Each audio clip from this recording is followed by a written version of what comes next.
10.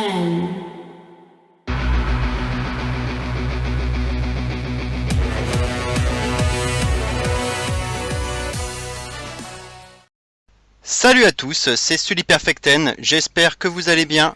Je vais vous faire maintenant une vidéo review de Backlash qui s'est tenue dimanche dernier et vous faire déjà une petite review aussi de SmackDown qui a eu lieu hier soir et se projeter déjà sur Money in the Bank puisque ça arrive déjà dans un peu moins d'un mois. On va commencer donc sans plus attendre par le kick-off avec un match que j'attendais tout particulièrement, enfin en tout cas moi personnellement. C'était Tye Dillinger bien sûr contre Aiden English avec une entrée remarquée pour English qui a bien traché Chicago en chanson, rien de tel pour s'attirer les foudres du public. Tye est ensuite arrivé sous une bonne pop, ça fait toujours plaisir à voir en tout cas. Le match en lui-même fut digne d'un kick-off, très classique, plutôt court. English a quand même donné du fil à retordre à Tye, j'ai même cru à un moment donné qu'il gagnerait. J'ai soufflé lorsque Tye s'est dégagé, mais au final Tye s'impose sans surprise avec son tiebreaker amélioré, une jolie prise qu'on n'aura hélas pas revue au ralenti.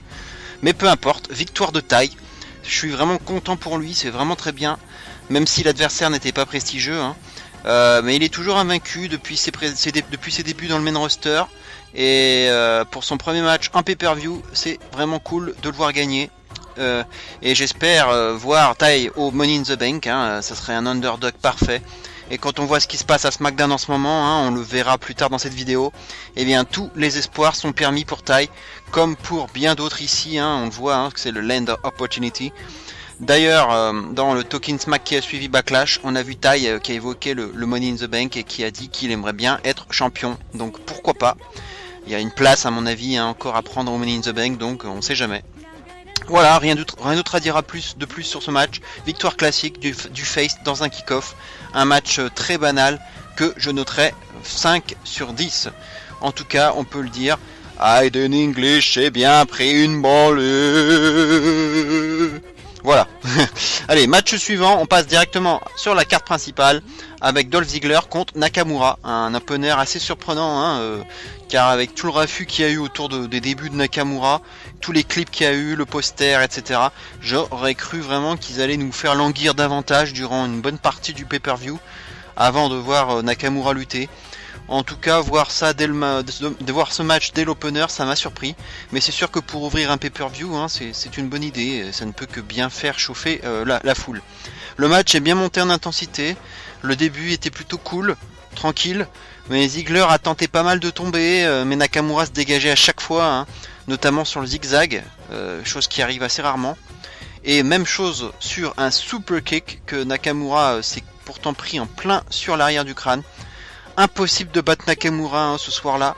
Et finalement, Nakamura a fini par prendre le dessus avec un Exploder Suplex suivi de son fameux Kinshasa pour la victoire finale. Donc succès sans aucune surprise de Nakamura dans un opener plutôt correct qui aura tout de même duré plus de 15 minutes. Mais ça reste surtout un match de présentation, on va dire, pour Nakamura plus qu'autre chose. Et il faudra sûrement attendre quelques mois avant de voir le vrai visage de Nakamura dans un match plus abouti et face à un adversaire de plus haut calibre. Donc un match classique, plutôt digne d'un main event de SmackDown plutôt que d'un match de pay-per-view. Je ne donnerai donc que la note de 6,5 sur 10 à ce match, dans lequel Dolph Ziggler n'aura cependant pas démérité, mais il aura vraiment tout essayé pour l'emporter. Je pense qu'il aura quand même manqué un petit super kick de plus pour l'emporter, mais il n'aura jamais réussi à trouver sa cible. Voilà, Nakamura n'aura pas été un grandiose dans ce match.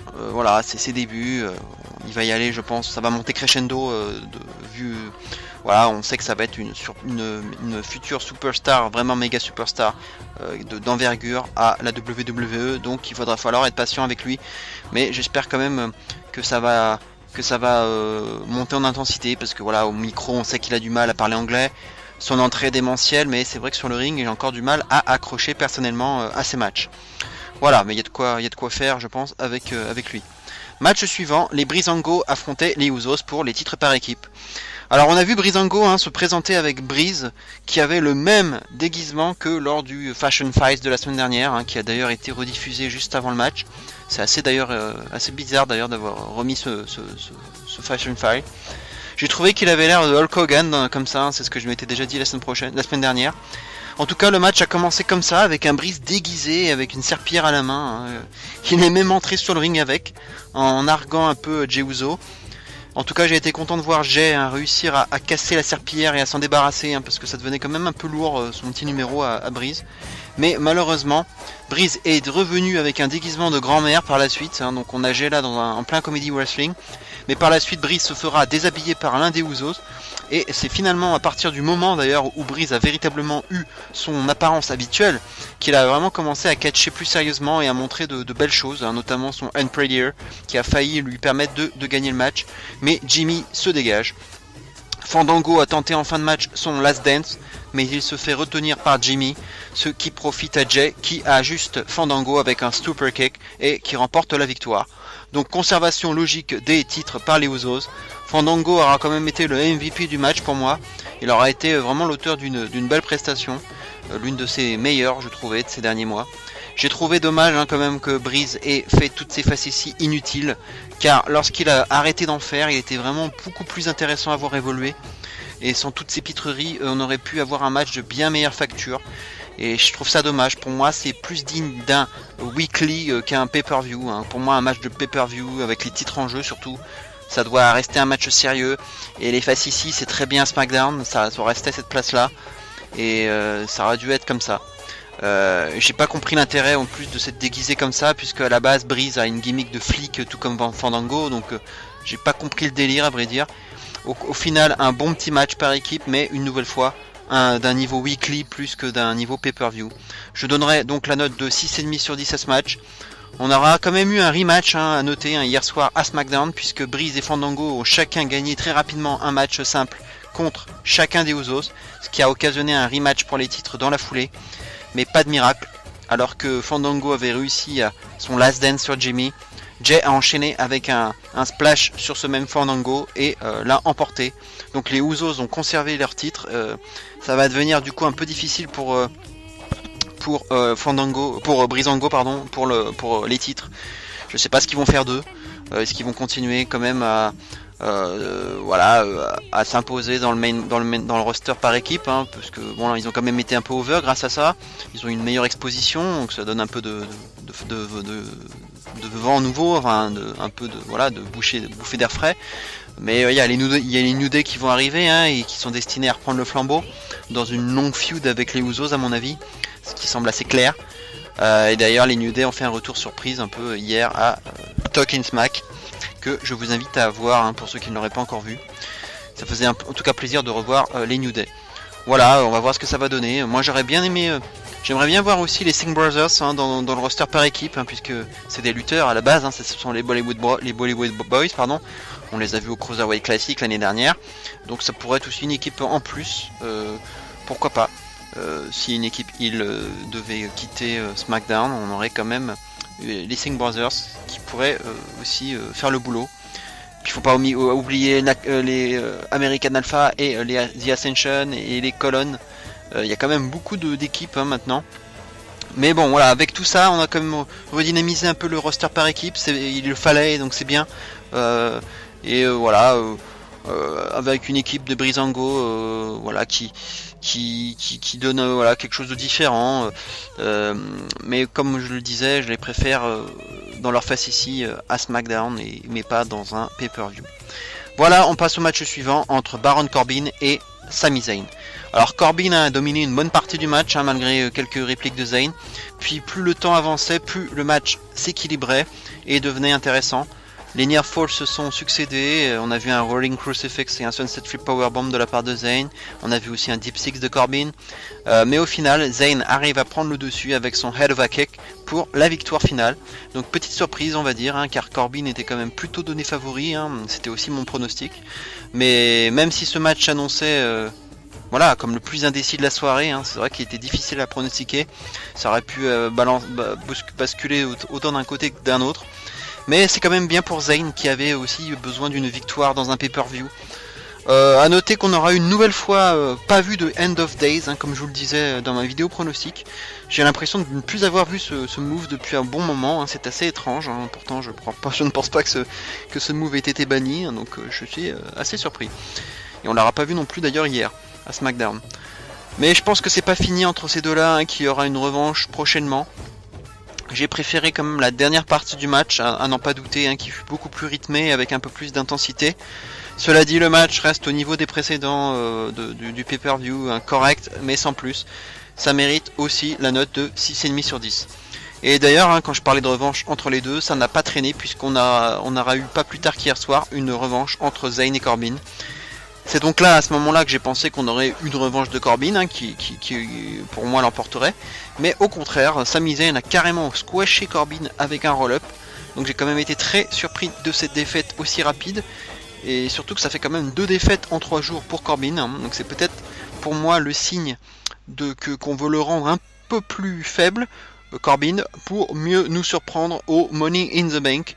Donc à mon avis, il faudra suivre avec attention Corbin au Money in the Bank, car je pense qu'il pourrait être l'un des favoris.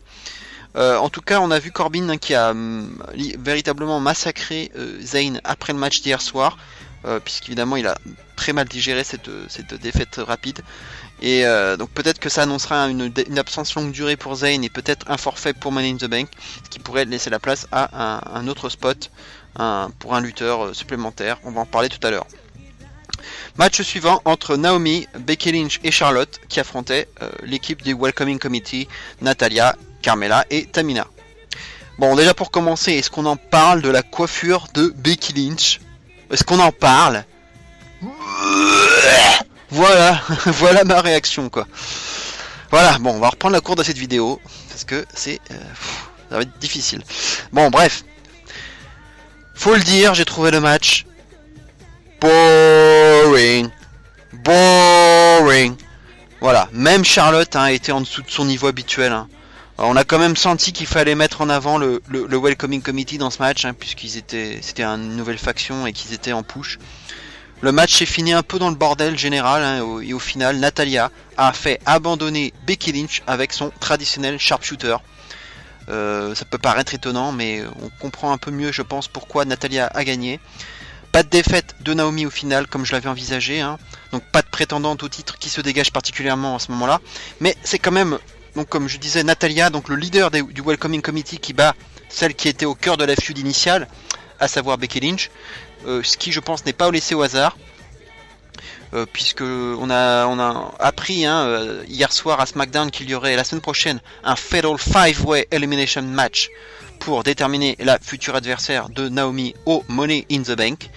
Et on sait qu'il y aura toutes les filles présentes à Backlash, hein, donc Tamina, Natalya, Carmella, Becky Lynch et Charlotte. Donc on peut s'attendre à ce que Natalya soit la favorite pour l'emporter, hein, puisque d'après les rumeurs, c'est elle qui devrait l'emporter. Ce qui expliquerait du coup pourquoi c'est elle qui a gagné le match à Backlash et qui a battu Becky Lynch. Donc on verra ça la semaine prochaine. À noter qu'on aura qu'on n'aura pas vu Charlotte, hein, dans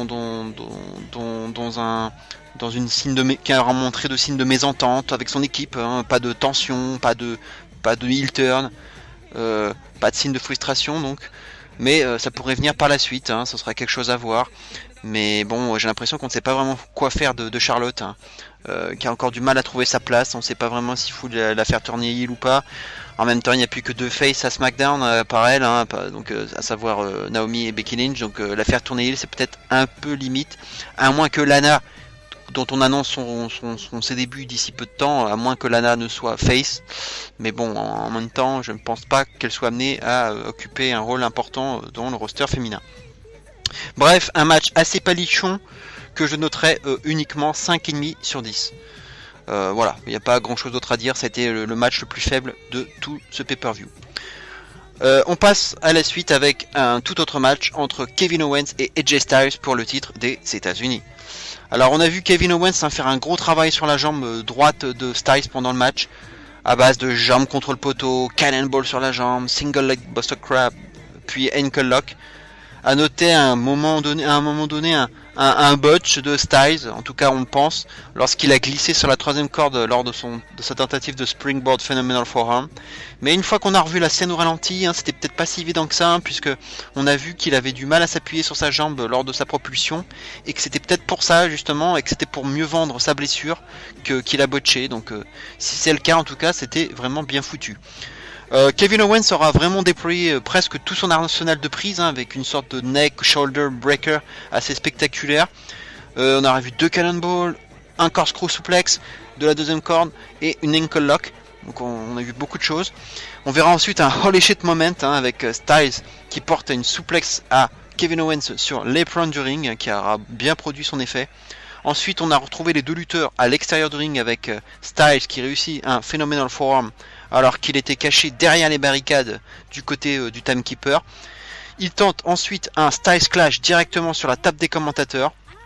Mais Kevin Owens l'évite et très sournoisement bloque la jambe blessée de Styles dans le trou où se trouve habituellement le moniteur des commentateurs. Mais le pied de Styles se retrouve bloqué donc dans un câble et il ne peut pas se dégager, ce qui profite à Kevin Owens qui du coup est déclaré vainqueur mais par un décompte à l'extérieur. Donc une fin de match assez étonnante dans la veine, mais quand même dans la veine de mon pronostic, puisque j'avais donné une victoire de Kevin Owens mais de façon pas très clean, en tout cas d'une manière qui appellerait à prolonger la feud à la manière de la feud entre Neville et Harris, et c'est bien ce qui est arrivé donc avec ce décompte à l'extérieur qui protège quand même encore AJ Styles. Donc je pense que c'est pas fini entre eux, mais bon, je suis quand même assez déçu par ce finish, car le match était quand même vraiment bon et c'était le meilleur match de la soirée à n'en pas douter, et cette fin a quand même pas mal gâché mon plaisir. Je donne donc une note cependant de 7,5 sur 10, qui est une bonne note, mais qui je pense aurait pu monter jusqu'à 8 si la fin avait été moins ratée que celle-ci. Un match qui aura tout de même dépassé les 20 minutes, ce qui est pas mal du tout, et c'est plutôt normal je pense au vu de la qualité des deux lutteurs, car on pouvait s'attendre à ce que ce match soit le show stealer de la soirée, et ça a bien été le cas au final. A noter quand même qu'au vu du ralenti, on a quand même vu que c'était quand même bien Styles qui avait fait exprès de bien s'emmêler le pied avec le câble, on l'a vu au ralenti, c'est bien dommage d'ailleurs. En tout cas, c'est loin d'être fini entre les deux, et on aura probablement droit à 2 voire 3 matchs de plus entre ces deux-là, en espérant que ça se finira beaucoup plus clean les fois suivantes. En tout cas, je vous invite aussi, pour ceux qui ne l'auraient pas vu, à regarder le Talking Smack qui a suivi le pay-per-view, avec encore une grande prestation de Kevin Owens en fin d'émission, qui aura véritablement martyrisé Peter Rosenberg, et ça a été un pur délice, un moment magique que je vous invite à voir. Match suivant, déjà l'avant-dernier match, entre Harper et Rowan, donc voilà, un match placé juste avant le main-event, c'est assez étonnant, mais bon, c'est une belle exposition pour ces deux lutteurs. Un match d'environ 10 minutes avec voilà, seulement 2-3 moves intéressants, avec le topé suicida de Harper ou le powerbomb de Rowan. Au final, donc c'est Harper qui s'impose avec son discus clothesline. Enfin, pas vraiment clothesline d'ailleurs, car ça se transforme surtout en coup d'avant-bras au final. Petite faute de placement qui a empêché le clothesline de bien se faire. Mais match à nouveau très ordinaire qu'on aurait tout à fait pu voir à SmackDown. Mais bon, je suis content qu'Harper ait gagné, c'est le pronostic d'ailleurs que j'avais fait, de donner vainqueur Harper. Il avait besoin de ça, car il était quand même un peu retombé ces derniers temps. Mais j'avais quand même peur que Rowan s'impose avec ce mini repackaging, ses diverses interventions à Talking Smack et puis aussi dans le kick-off. Mais je me disais qu'il risquait de gagner ce match, donc c'est bien que Harper ait gagné et j'espère qu'il pourra revenir sur le devant de la scène. Donc voilà, match assez banal que je ne noterai que 6 sur 10, ça ne mérite pas davantage. On passe déjà au main event entre Randy Orton et Jinder Mahal pour le titre WWE. Alors Orton n'a pas traîné en tout cas et a tout de suite attaqué Mahal en pleine présentation du match, avant même que la cloche n'ait sonné. Finalement le match démarre après qu'Orton se soit occupé de Mahal à l'extérieur du ring. Orton tente très rapidement un RKO qui est évité par Mahal. On entend plusieurs fois des Let's Go Jinder, Jinder Sucks dans le public, preuve qu'il y a tout de même des gens qui soutiennent Mahal, ou bien qui aimeraient en tout cas bien que Orton perde son titre, c'est selon. On voit une jolie belly to back suplex d'Orton sur Mahal aussi directement sur la table des commentateurs, qui a eu un bel impact. Puis sa traditionnelle superplex à la façon de son père, The Cowboy Bob Orton. On verra aussi les Singh Brothers s'interposer devant Orton à l'extérieur du ring. Orton les dégagera très facilement, mais Mahal en profitera pour projeter 2 fois Orton contre le poteau au niveau de son bras gauche qui aura été pas mal de fois visé pendant le match. Mais au moment où Mahal remonte Orton dans le ring, Orton le cueille à froid avec un RKO from out of nowhere, mais intelligemment les Singh Brothers tirent Mahal vers l'extérieur du ring, ce qui aura eu le don d'énerver Orton, qui se vengera alors sur les Singh Brothers en les dégageant à travers la table des commentateurs, avec notamment une très très mauvaise réception de l'un des deux, Singh Brothers, qui est arrivé directement sur la nuque, ce qui a même fait grimacer Orton lui-même. Et je me dis heureusement que les Singh Brothers sont des lutteurs, parce que sinon ils seraient carrément morts sur le coup là. Ça a été vraiment spectaculaire. Et même l'autre réception aussi du Singh Brothers, c'était aussi sur la tête, donc ça a été très très moche à voir. Orton porte alors un double DDT de la deuxième corde sur les deux Singh Brothers, donc du classique vintage Orton. Mais derrière, on voit Mahal qui était caché à l'extérieur du ring, qui sort et qui remonte sur le ring et qui en profite pour attaquer dans le dos Orton et pour porter son kalash pour la victoire finale. Donc Jinder Mahal, nouveau champion, incroyable sensation, grosse et énorme surprise. La gueule des gens dans le public, c'était un pur délice, aussi ébahi qu'après le heel turn de Ciampa ou que la fin de la streak de Taker. Ça a été incroyable de voir ça. Personnellement, moi je vous disais que ça semblait impensable que Mahal gagne, et pourtant ils ont osé le faire. Comme quoi, SmackDown c'est vraiment le show le land of opportunity. C'est pas à Raw qu'on verra ça à mon avis.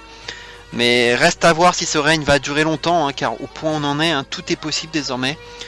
Concernant l'évaluation du match, je me suis globalement ennuyé, l'image des deux lutteurs, dont je ne suis pas très fan à la base. Moi j'ai surtout apprécié les moments à l'extérieur du ring, notamment donc au niveau de la table des commentateurs, ce qui a donné un peu de piment au match. La réception donc des deux Singh Brothers, qui a été horrible à voir. Sinon ce qui s'est passé dans le ring m'a beaucoup plus ennuyé.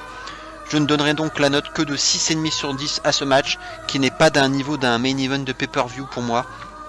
C'est bien beau de vouloir faire plaisir aux Indiens, au marché indien, mais maintenant il va falloir assurer derrière. Et ce que je craignais aussi risque d'arriver, à savoir qu'on verra régulièrement, on risque de voir régulièrement les Singh Brothers intervenir et foutre la merde durant les matchs, à l'image des Edge Heads de l'époque de Edge ou de la J&J Security à l'époque où Rollins était champion. Ce qui risque de vite de me gaver à la longue. Mais comme je vous disais tout à l'heure, je préférais voir les Singh Brothers dans le roster par équipe, ce qui pourrait bien arriver à l'avenir, pourquoi pas dans une feud avec les New Day, si les New Day récupèrent les titres par la suite. Finalement, le fait que Rusev ait réclamé un match de championnat au Money in the Bank, ou qu'Orton soit prévu pour rester longtemps champion, d'après les récentes news, tout cela n'aura été que de la poudre aux yeux, preuve que la WWE par moment peut réussir à nous surprendre et à déjouer les pronostics, ce qui n'est pas plus mal, cela dit. Mais en même temps, on a vu dans une récente news que les plans pour ce main event ont beaucoup changé au cours de la journée et même jusqu'au dernier moment. Au début on pensait maintenir le titre à Orton pour qu'il le perde ensuite face à Rusev.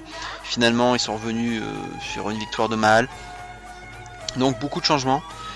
Mais quand je reviens en arrière et que je me dis qu'on a enlevé le titre à Bray Wyatt pour avoir un règne aussi court et transparent que celui d'Orton, ça me fait quand même bien chier. Fin de la parenthèse. Mais le dernier SmackDown d'hier soir nous a appris qu'il y aura la revanche entre Orton et Mahal dans le prochain Money in the Bank qui se tiendra justement chez Randy Orton à St. Louis, Missouri. Ce qui n'est pas forcément une garantie de victoire, on l'a déjà vu, puisqu'on a vu par exemple Bayley perdre chez elle à San Jose, California, donc rien ne dit que Orton remportera le titre. Bref, on verra bien ce que ça donnera, on a le temps d'en reparler. Surtout avec un Rusev qui réclamait un match de championnat à Money in the Bank justement, mais il y aura donc potentiellement des réactions de sa part suite au SmackDown d'hier soir, car il n'est pas non plus du prochain Money in the Bank ladder match qui a été annoncé par Shane hier soir, puisqu'on aura Styles, Zayn, Nakamura, Owens, Ziggler et Corbin qui s'affronteront.